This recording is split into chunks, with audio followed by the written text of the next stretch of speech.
Servidores da Justiça do Trabalho de Rondônia e Acre conquistam medalhas na Olimpíada Nacional e são recebidos pelo presidente do TRT em Porto Velho.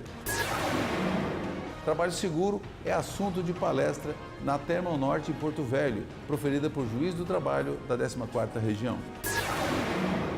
E na entrevista de hoje eu vou conversar com a juíza Amanda Diniz, do TRT do Rio de Janeiro, que vai falar sobre reforma trabalhista e direito processual do trabalho, agora no Justiça e Cidadania.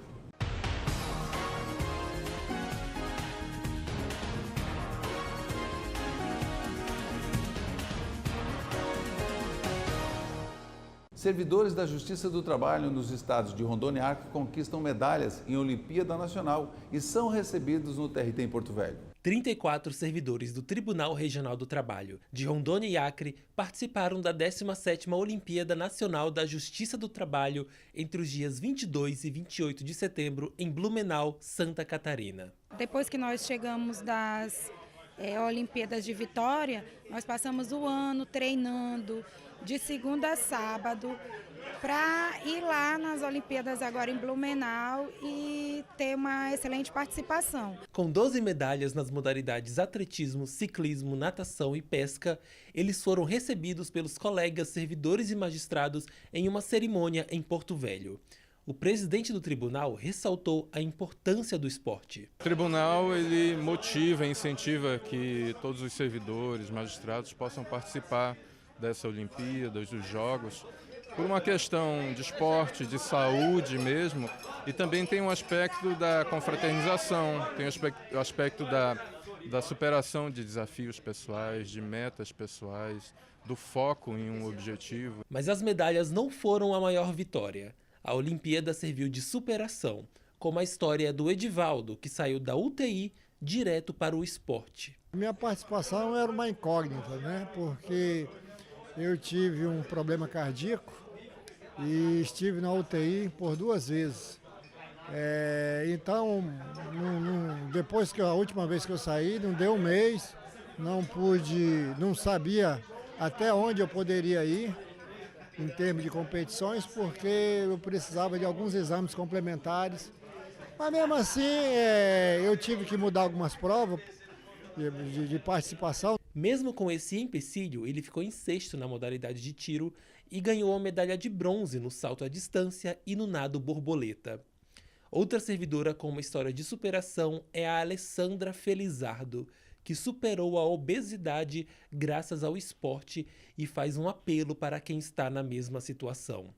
Você cria uma rotina saudável de exercícios, de dieta, e para mim isso é a maior vitória, né? Porque quem me conhece sabe que eu fui obesa mórbida, né, por 10 anos, e o esporte me resgatou, o esporte resgatou minha saúde, resgatou minha autoestima, então minha vida melhorou muito. E eu gostaria de convidar os colegas, não se desanime se você está lá se sentindo acima do peso, se sentindo desmotivado, se sentindo triste. Tem como reverter isso, vamos para o esporte e convido aí todos os colegas a participar das Olimpíadas do ano que vem, né, lá em BH, e vamos que vamos, rumo a BH. Trabalho seguro é assunto de palestra realizada na Termonorte em Porto Velho. Com o tema Trabalho Seguro e o Futuro do Trabalho, um compromisso de todos, a Justiça do Trabalho da 14ª Região, que abrange os estados de Rondônia e Acre, levou em outubro informações úteis sobre a prevenção de acidentes de trabalho aos empregados da Termonorte, empresa concessionária de energia elétrica que opera 2 usinas termoelétricas em Porto Velho.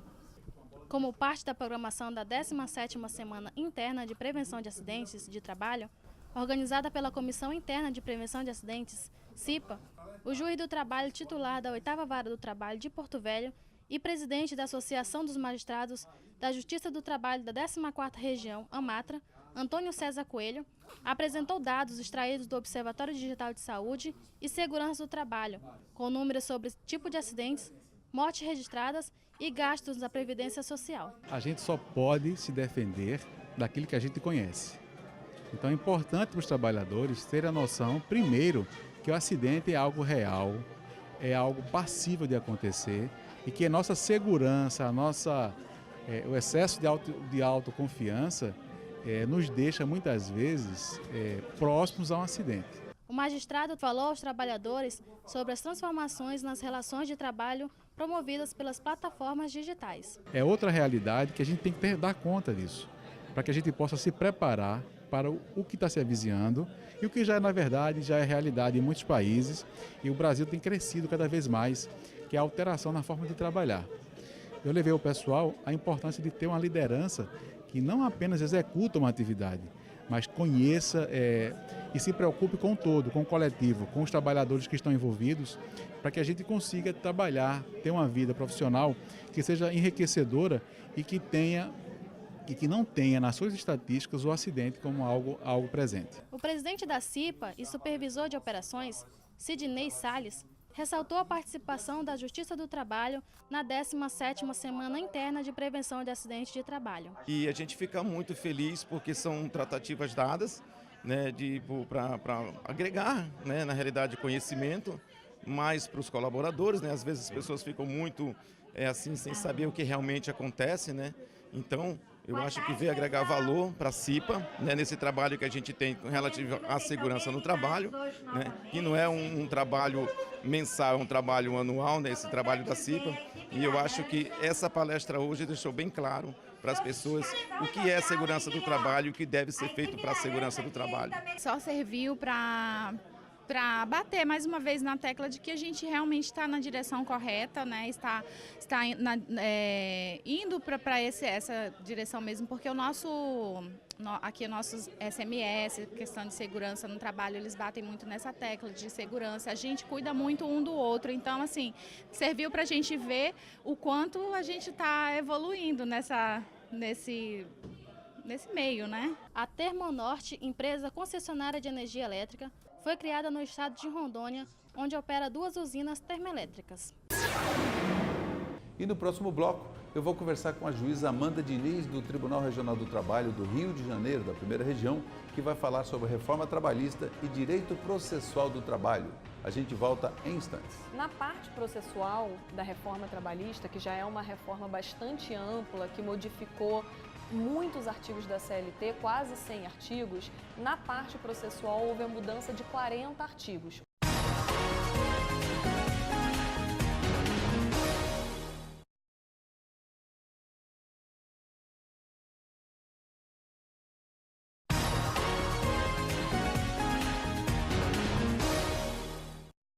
Bom, depois de comemorar um ano da reforma trabalhista, ainda há muito o que se discutir.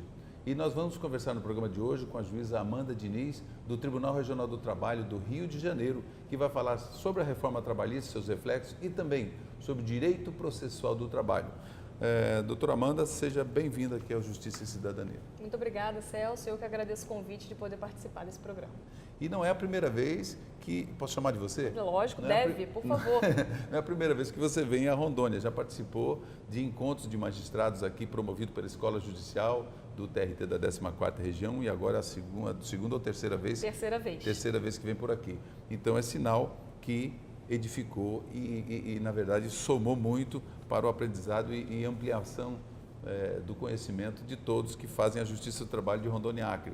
E dessa vez você veio falar sobre reforma trabalhista e também o direito processual do trabalho, né? Isso, nessa oportunidade a gente no curso está comentando a parte processual da reforma trabalhista, os aspectos, né, e os efeitos no dia a dia, tanto para o trabalho dos juízes, como para a própria sociedade, para os advogados, para aqueles que militam na Justiça do Trabalho, com tantas mudanças técnicas e processuais. E quais são essas principais mudanças que você coloca como um ponto importante para estar frisando e os magistrados, e inclusive os servidores, né, todos estarem atentos a essas mudanças na questão processual? Na parte processual da reforma trabalhista, que já é uma reforma bastante ampla, que modificou muitos artigos da CLT, quase 100 artigos, na parte processual houve a mudança de 40 artigos. Houve uma mudança maior na parte de direito material, mas na parte processual houve mudança de 40 artigos e, sem dúvida, as duas questões mais polêmicas que mais vem enfrentando resistência, e inclusive são objeto de ações declaratórias de inconstitucionalidade no Supremo Tribunal Federal, ações ajuizadas à época pelo PGR, o Procurador-Geral Rodrigo Janot, são as questões relacionadas a honorários advocatícios de sucumbência, que não existiam na Justiça do Trabalho e agora existem, e a questão relacionada às custas processuais, porque antes da reforma, a prática da Justiça do Trabalho era conceder conceder gratuidade, aos trabalhadores e isentar o pagamento dessas custas. E isso foi bem restringido pela reforma trabalhista. E isso tem causado muita discussão. E com relação ainda, falando sobre o honorário de sucumbência, ainda existe alguma dúvida com relação aos magistrados, a questão dessa condenação, quer dizer, se é parcial, se parte dos pedidos foram deferidos, foram atendidos ou não, isso ainda gera algum tipo de desconforto?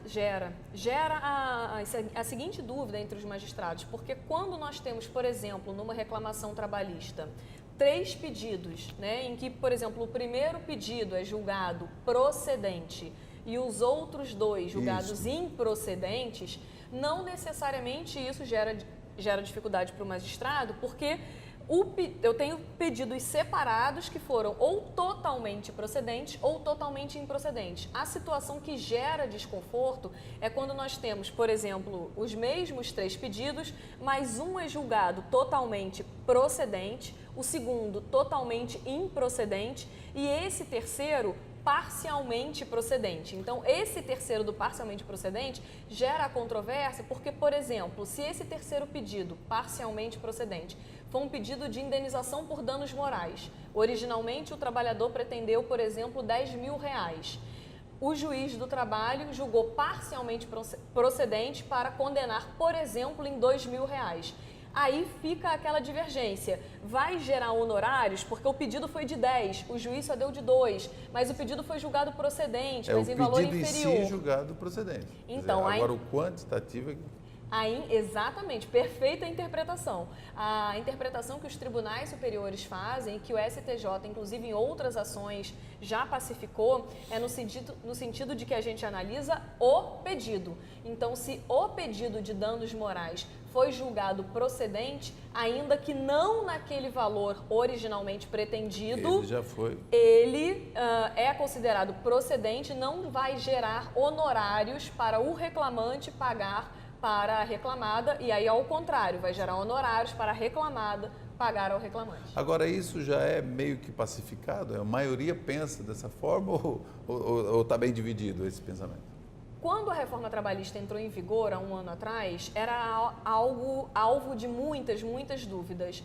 Mas como o próprio STJ, ele, apesar de não ser um tribunal trabalhista, ele já tratou dessa questão relacionada aos danos morais em outros assuntos, como direito do consumidor, enfim, direito de família, etc. Foi um norte que um tribunal superior já deu, e já tem até o próprio STJ uma súmula nesse sentido, então que já serve como uma orientação para os juízes de primeiro grau e, consequentemente, também para o TST. Então, atualmente, não está mais tão controvertido, não está pacificado, longe de estar pacificado, mas realmente a controvérsia ela é bem menor. Tá certo. Eu vou deixar uma pergunta já para o próximo bloco para a gente ver com relação a essa questão da jurisprudência. A jurisprudência que o TST, para firmar uma jurisprudência, para então, eu acho que aí dá uma maior tranquilidade nas decisões, eu digo de primeira e segunda instância, mas nós vamos falar disso no próximo bloco. Eu vou para o intervalo, eu estou conversando com a juíza Amanda Diniz, do Tribunal Regional do Trabalho do Rio de Janeiro, falando sobre reforma trabalhista e também direito processual do trabalho. A gente volta já.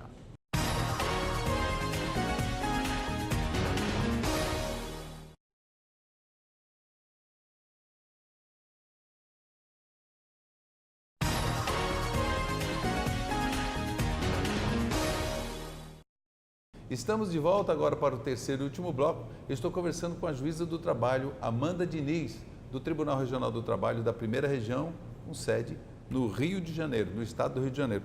Então, com relação a essa questão que eu deixei aqui do gancho do bloco anterior, Amanda, essa questão, por exemplo, os ministros ainda estão discutindo a questão de súmulas, enfim, para ter uma pacificação.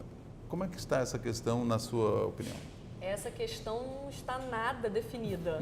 Essa é uma das questões mais polêmicas. De fato, a reforma trabalhista trouxe na lei vários artigos que são contrários às súmulas do TST, é uma clara resposta do legislador contra a jurisprudência do TST em alguns sentidos, e inclusive na própria edição de súmulas, a reforma trabalhista trouxe um artigo que é o 702 da CLT, especificamente na linha F, que dificulta sobremaneira a edição de súmulas pelo TST. Porque, por exemplo, na Justiça Comum, o próprio CPC diz que os tribunais, os TJs, eles vão, de acordo com o regimento interno, definir como vai ser a elaboração das súmulas. Na reforma trabalhista, o legislador diz que para o TST editar uma súmula daqui para frente não vai ser mais algo administrativo definido no regimento interno. Vai ser algo que tem que ter um quórum de pelo menos 2/3 das turmas do TST. O TST tem 8 turmas, então pelo menos 6 turmas do TST votando naquele sentido pela súmula, sendo que em cada turma do TST já tem que ter havido pelo menos 10 sessões diferentes em que aquela turma já tenha decidido aquele tema no mesmo sentido. Então ainda não deu tempo disso. Além de não ter dado tempo disso, o próprio TST, ele internamente suscitou para o Pleno uma inconstitucionalidade desse artigo, dizendo que agora ficou muito mais dificultoso para a edição e revisão das súmulas. E, além disso, também há a alegação de uma falta de isonomia com a Justiça Comum. Então, o CPC deixa para a Justiça Comum, no próprio regimento interno dos tribunais, regulamentar. E na Justiça do Trabalho, o próprio legislador regulamentou. Mas é evidente que a intenção do legislador foi justamente trazer uma jurisprudência mais sólida, mais firme, que não fique sendo alterada com uma certa frequência, até para trazer segurança jurídica para as partes. Exatamente, é o que eu ia falar. Isso é muito Porque importante. o que fica em jogo é a segurança jurídica. Exatamente. Essa segurança jurídica, quando um determinado tribunal, principalmente um tribunal superior que tem uma atuação nacional, ele com frequência muda o seu posicionamento, quem está lidando com a decisão, né, tanto o jurisdicionado como os juízes, O dia a dia mesmo. se torna mais difícil, né? Porque o objetivo dos tribunais superiores é pacificar essa jurisprudência. Então, quando ela não está pacificada e é toda hora, assim, ou recentemente, frequentemente modificada, isso gera insegurança jurídica, gera insegurança para as partes, gera descredibilidade do próprio poder judiciário. Então, de fato, uma jurisprudência perene e uma jurisprudência feita de maneira mais coerente, no sentido de mais permanente, ela só vem a ajudar em todos os aspectos. E o Tribunal do Trabalho decidiu também recentemente, o Pleno, por a inconstitucionalidade em uma parte do processo dessa questão, que também é matéria da 14ª. Exatamente. O próprio TRT daqui de Rondônia, o TRT 14, né, já vem analisando, já analisou essa questão e já editou uma súmula local ou uma tese prevalecente. Sim. Nesse sentido, de que esse artigo é inconstitucional. Independentemente desse artigo estar afetado no próprio TST para o Pleno analisar sobre a constitucionalidade, nada impede que os regionais também o façam, sedimentando essa jurisprudência regionalmente. Exatamente. Da vez passada que você teve em Rondônia, falou sobre terceirização. E nós temos aqui um tempinho ainda que a gente poderia fechar. Se a gente, nessa questão processual, se tem mais alguma coisa para observar, é importante agora.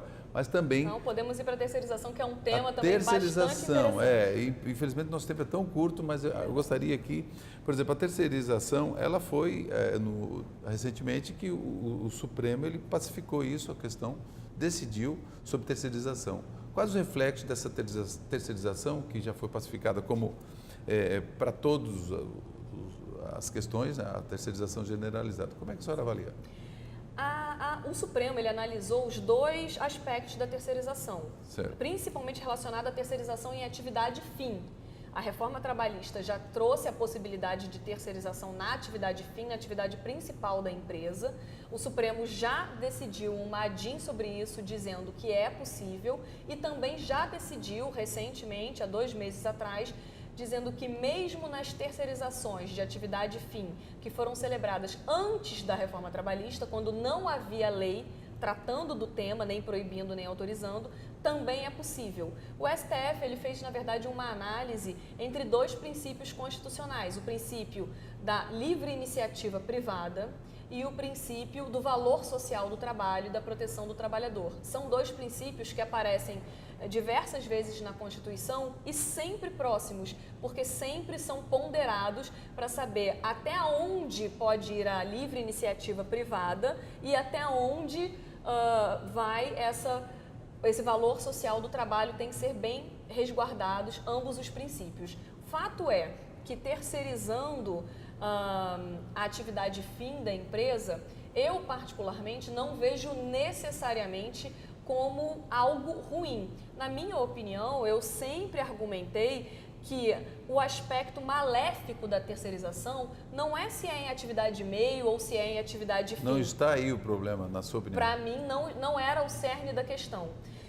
Para mim, o cerne da questão sempre foi se, no caso concreto, a precarização do trabalho, se o trabalhador fica prejudicado. Então, independentemente de ser em atividade meio ou em atividade fim, o foco deveria ser se houve ou não prejuízo no caso concreto ao trabalhador.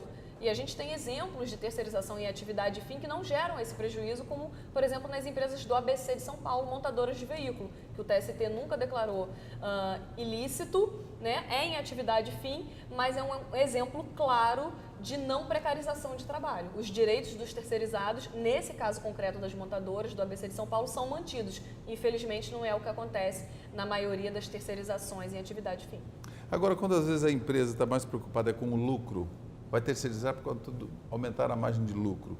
Isso, na sua opinião, gera essa precarização? Gera precarização, inclusive esse é um erro crasso das empresas, terem a intenção de terceirizar para reduzir custos. A conta não fecha, não tem como uma empresa que paga diretamente um trabalhador por um preço X, ter que pagar uma empresa que vai contratá-lo, né? Essa terceira empresa vai remunerá-lo, contratá-lo. A empresa que antes contratava o trabalhador diretamente vai ter que pagar indiretamente o salário do trabalhador e também o lucro da empresa que está terceirizando. Então, de fato, não fecha a conta. A chance de haver precarização para o trabalhador, dele ter o salário diminuído, é imensa, né? A terceirização, inclusive, ela não surgiu nas origens dela com esse objetivo. O objetivo principal da terceirização era possibilitar que a empresa colocasse a sua atenção na sua atividade principal, para desenvolver essa atividade principal, para potencializar lucros, que é muito diferente de reduzir custos. Certo. Infelizmente, Amanda, o nosso tempo terminou. Eu quero aqui agradecer imensamente o seu tempo aqui nessa correria de palestra e no curso, mas você deu um tempinho para o Justiça e Cidadania. Imagina, eu que agradeço, Celso, pelo convite, agradeço também ao TRT 14 pelo convite, sou sempre muito bem recebida no TRT 14, já fiz bons amigos aqui e sempre que houver um convite voltarei com o maior prazer. Obrigada. Seja sempre bem-vinda. E obrigado a você também pela audiência, você pode assistir a esse e aos demais programas, se inscreva no nosso canal do YouTube, Justiça e Cidadania, e também nas nossas mídias sociais que estão aí no seu vídeo. Obrigado e até no programa de hoje eu conversei com Amanda Diniz, que é juíza do trabalho do Tribunal Regional do Trabalho do Rio de Janeiro. Falou sobre reforma trabalhista, direito processual do trabalho e também deu uma canja para a gente falando sobre a terceirização. Obrigado e até o próximo encontro.